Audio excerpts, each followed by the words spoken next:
Setidaknya ada 390 makam warga di Desa Lebani Suko, Kecamatan Winginanom, Kabupaten Gresik terpaksa harus dibongkar untuk dipindahkan, dikarenakan makam-makam itu terkena imbas proyek pembangunan jalan tol Krian Legundi Bunder Manyar atau sering disebut tol KLBM.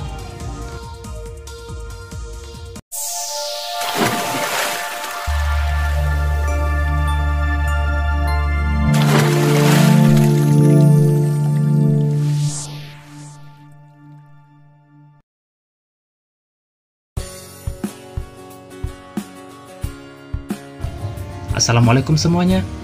Kabar pembangunan tol KLBM menerjang makam dan harus memindahkan makam tersebut tidak bisa dihindari.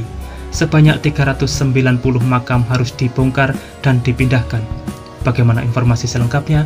Simak video ini. Tapi sebelum berlanjut ke pembahasan, dukung selalu channel ini untuk terus berkembang dengan cara subscribe dan nyalakan loncengnya. Dengan begitu, kalian akan mendapat update terbaru jika ada kabar selanjutnya.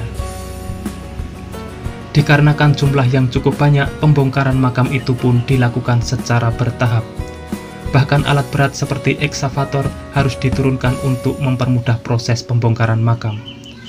Kepala Desa Lebani Suko, Mustafa, membenarkan terkait pembongkaran makam-makam itu, pihak keluarga pun hanya bisa pasrah lantaran tak punya pilihan lain selain menerima. Selanjutnya makam tersebut dipindahkan ke lokasi yang berjarak sekitar 600 meter dari lokasi semula. Para keluarga juga paham bahwa hal tersebut dilakukan demi kepentingan umum, yakni pembangunan tol KLBM. Seperti diketahui, proyek pembangunan jalan tol KLBM terus dikebut. Langkah ini dilakukan untuk mempercepat koneksi transportasi serta mempercepat transportasi logistik di Pulau Jawa dan sekitarnya. PT Waskita Bumi Wira selaku pelaksana pembangunan proyek tol KLBM menjelaskan bahwa hal itu sudah menjadi penetapan lokasi pembangunan yang telah ditetapkan. Mariunus, staf SDM dan Umum Waskita Bumi Wira mengatakan, untuk penentuan pembebasan lahan itu dasarnya dari penlog yang sudah ditetapkan Gubernur Jawa Timur, sehingga ruas tol yang harus dibebaskan sudah ada trasenya dan sudah ada lahan-lahan yang sudah menjadi tugas dari PPK Lahan. Dari Kementerian PUPR yang harus dibebaskan salah satunya adalah makam. Untuk itu, pihaknya tidak bisa menghindari relokasi makam yang terdampak pembangunan jalan tol KLBM. Meski ada di bawah jalan tol, jika makam itu tidak direlokasi, maka akan mengganggu proyek pembangunan tol.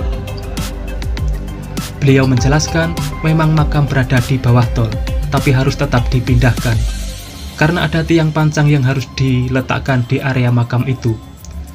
Tiang pancang itu nantinya akan menopang beton yang akan dipakai jalan tol. Tidak mungkin ada jenazah di makam, terus kami harus menancapkan tiang pancang. Soal teknis pembongkaran makam itu, pihak Waskita sudah melibatkan kepala desa, koramil, kecamatan, hingga tokoh ulama di wilayah tersebut untuk mengadakan selamatan, syukuran, istighosah, dan ritual agama lainnya di lokasi pemindahan makam. Setidaknya ada sekitar 390 makam. Ini imbas pembangunan jalan tol KLBM itu, jadi mau nggak mau harus dibongkar dan dipindahkan. Usai dibongkar, ratusan jenazah dari makam umum tersebut dipindahkan ke makam baru yang berjarak sekitar 600 meter. Ratusan jenazah diangkut secara bergantian dengan ambulans.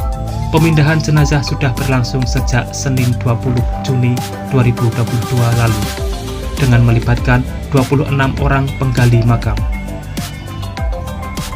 Mungkin itulah update informasi terkini yang bisa saya sampaikan untuk kali ini. Jika kalian suka video seperti ini, pantengin terus channel ini untuk mendapatkan informasinya secara detail. Sudah saatnya saya undur diri dan wassalamualaikum warahmatullahi wabarakatuh. Sampai bertemu di video menarik selanjutnya.